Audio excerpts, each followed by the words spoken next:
Hello, Daryn Wood here. So, not only did The Punisher Season 1 drop last week, but Disney announced that it would be the last Marvel show to be released on Netflix. So today I'm going to talk about The Punisher Season 1 and what it means for the future of the Marvel Netflix universe, and also how Disney's new exclusive streaming service will affect that future. So, let's start with a quick review.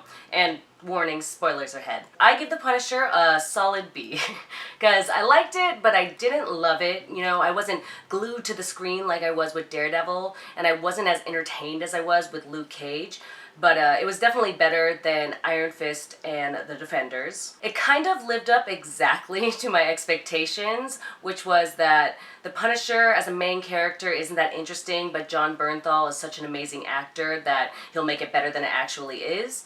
And that's exactly what happened. Because, listen, The Punisher is a great antagonist, but as a main character, he just does not have enough dimension to lead an interesting narrative. Like, he was an incredibly well-written antagonist in Daredevil Season 2, but it gets kind of boring watching a guy who's always pissed off, always doing the same shit. However, that being said, Jon Bernthal is such an amazing actor that he totally stole the show and left fans wanting more because, you know, the Punisher series wasn't in the original plan. Marvel was just responding to his popularity in Daredevil. And a lot of that has to do with Jon Bernthal, but again, I still think the Punisher makes a better antagonist than a protagonist. Even though the series wasn't as well put together as the previous shows, I still found the plot of the series interesting, but I definitely felt like the stories around Frank Castle were a lot more interesting than Frank Castle's actual revenge story. Like, I like the stories about, like, the covert operations and the PTSD and the government corruption. However, I didn't like that they revealed so casually and so early on that Operation Cerberus was for heroin, because I felt like it took away from the tension buildup. Because after you found out why they did all that shit, you're pretty much just waiting to find out how the Punisher was gonna punish. I feel like it would have been more gripping if it felt more like an investigation reveal instead of a, you know, I'm gonna get ya race. Like, instead of trying to figure out what it was all for, I felt like I was just waiting for them to die, which I knew I would already be doing since I'm watching the fucking Punisher, so it felt like the intrigue was just lost. I thought the cast was really strong. I really liked Agent Madani and Micro, although I would have liked to see more endearing odd couple moments between the Punisher and Micro, instead of just them being mad at each other all the time. But, whatever. It was obviously violent as fuck, but you know, you don't come to the Punisher if you don't want to see some brutal shit. I thought the fight scenes were well choreographed. I liked how they showed the Punisher dishing out fatal wounds. Like, even though he had already shot someone 3 times, he would, like, finish them off by shooting them in the head. Because it annoys me in fight scenes where it's like a hero versus a whole shitload of people, that, like, the hero's just powering through, taking all these hits, but then when he hits someone, like, once, they're just knocked out. It was definitely more realistic, because if the Punisher is going to go up against a bunch of trained operatives, obviously, like, a stray shot or one punch isn't gonna cut it. So, I like that. However, it was getting a little ridiculous at the end of the series. Like, how many times does this motherfucker get shot and stabbed and just patch it up and keep going? Like, he doesn't have any superpowers. He's just a regular dude that's lost a lot of blood and damaged some internal organs and ripped some tendons, and so it's a little ridiculous that he would just keep going over and over again by sheer force of will. I also thought it was funny that there were like 5 different times that he like called someone out, like, do it, shoot me. I was like, okay, you know, relax, you're getting a little too confident. I also didn't get why Billy Russo was such a huge asshole. Like, just being a kid from the system who wants to be rich doesn't seem like enough motivation to be a sociopathic psycho serial killer.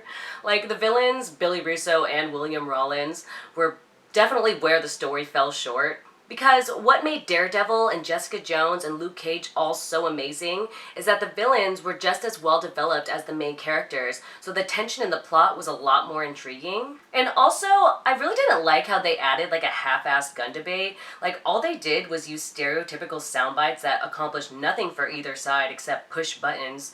So it kind of annoyed me that in a show that intensely violent that they would even add that if they weren't going to take it seriously, you know? But, you know, despite all the criticisms, it's still a good show. I still think you should watch it. It's still got some great story elements, great performances, and a crazy fight scene, so yeah, check it out. But I want to talk about what the Punisher series means for the future of the Marvel Netflix universe. Because now that they've done the whole Defenders shit, I think Marvel has a classic case of the now what dilemma. You know, because getting to meet everyone is the fun part. Daredevil, Jessica Jones, Luke Cage were all excellent. We just won't talk about Iron Fist because it offends me to acknowledge its existence, but when we finally came to the culmination of the origin stories, the anticipated Defenders team up, it was pretty disappointing. It felt like the first few seasons of Once Upon a Time, where there was all this exciting world building, and it was like, oh, it's gonna be so cool when they all get together, and then they finally did, and it was just like barely cool enough, and then it was just kind of like, so now what? I honestly wish Marvel had done one more build-up season with one of them before the team-up. It would have made the most sense to do an Iron Fist season 2, but, that's in a perfect world where Iron Fist was actually good and I gave a shit about what happened to the characters. Or, fuck it.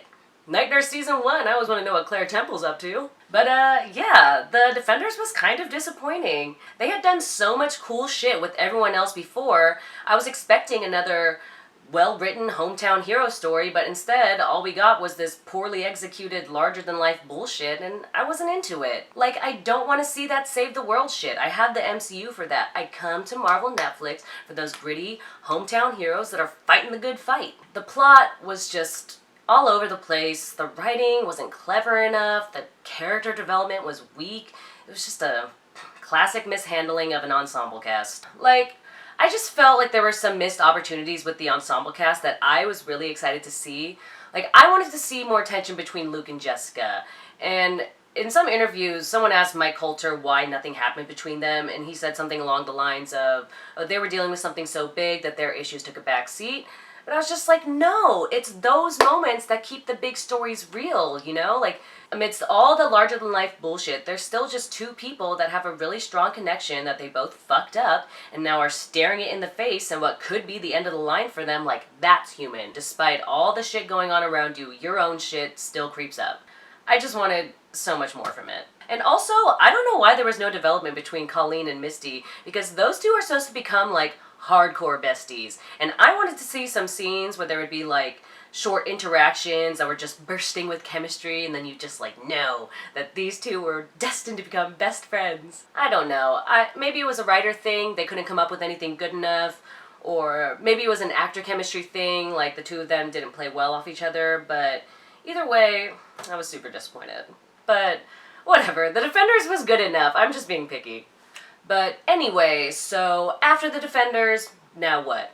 I was hoping there would be some indication of what's to come in The Punisher Season 1, but it was purely a standalone series, no ties to the bigger plot at all. The only crossovers were Turk and Karen Page, but they purely served the Punisher story. Steve Lightfoot said that because The Punisher was not part of the original Marvel Netflix plan, that it had to stay separate from the Defenders plot. However, I think the Punisher series is indicative of a return back to the individual storylines, because after the Punisher, it's going to go Jessica Jones, Luke Cage, Daredevil, and then Iron Fist. And I hope they do, because I think they thrive in a more focused narrative. Don't get me wrong, I love a good crossover. I think we all get a little giddy when worlds collide.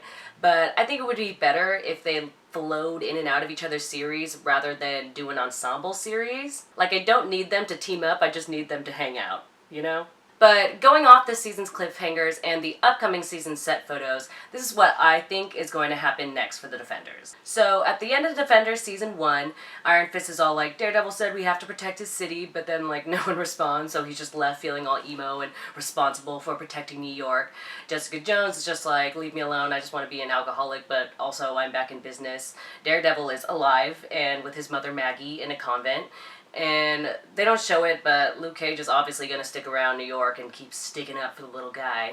And then from set photos and first looks, Jessica Jones Season 2 will only feature a Return of the Purple Man, and then Luke Cage Season 2 will feature an Iron Fist crossover and also Misty Knight's bionic arm. So, based on all that information, I'm guessing that Jessica Jones Season 2 will be her dealing with her PTSD, hence the Return of the Purple Man, investigating Matt Murdock shit, possibly finding out that he's still alive. And then, I think in Luke Cage Season 2, it'll show him, Iron Fist, Misty Knight, Colleen Wing, all feeling the weight of Matt's death and teaming up to protect New York as the heroes for hire, setting up the classic pairs of Power Man and Iron Fist, and Colleen Wing and Bionic Arm Misty Knight. And then hopefully Daredevil Season 3 will follow the Born Again storyline, and it'll have Kingpin exposing Matt Murdock.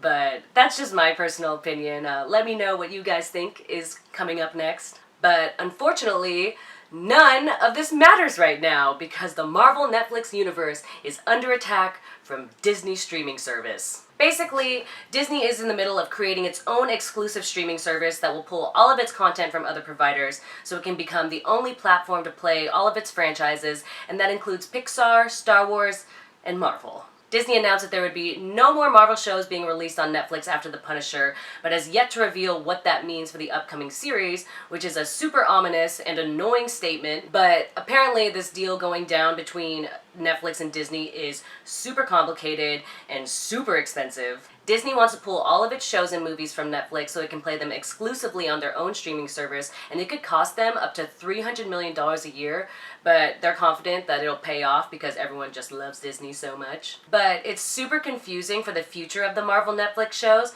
because it's unclear whether Netflix actually pays to produce these shows or if they're just broadcasting them. Because if they're paying to produce these shows, then they could make a case to keep the shows, but then they wouldn't be able to produce new ones. But if they're just broadcasting them, then that means Disney will have to buy out their stake in it so they can exclusively pull those shows to their own streaming service. And obviously, both Netflix and Disney are going to fight for ownership of the series because they're hugely successful.